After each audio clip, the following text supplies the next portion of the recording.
Welcome to Let Me Fix This. Enjoy the video. In this video, I will explain how to make salsa videos. First, decide on your salsa recipe and gather all your ingredients. Think about the type of salsa you want to showcase, whether it's a classic pico de gallo or a unique fruit salsa.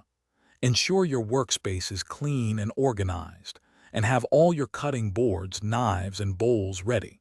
This preparation is key for a smooth and efficient filming process.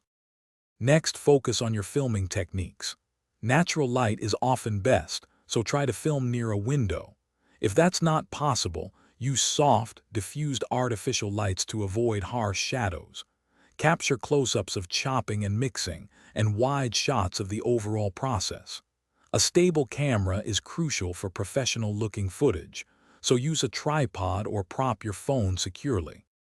Now let's talk about editing and sound. Trim your clips to remove any unnecessary pauses or mistakes, creating a concise and engaging video. Choose upbeat, royalty-free music that matches the vibe of your salsa.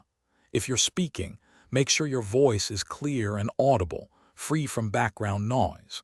Good editing makes a huge difference in viewer retention. Finally, it's time to share your delicious creation. Craft a compelling title and description with relevant keywords to help people find your video. Share it on platforms like YouTube, Instagram, and TikTok, and engage with comments. Remember, building an audience takes time and consistent effort. Also, for those interested in personal finance, check the description for a link to a fantastic book that can truly change how you think about money, along with other great deals. Thanks for watching. If you found this helpful, don't forget to like and subscribe.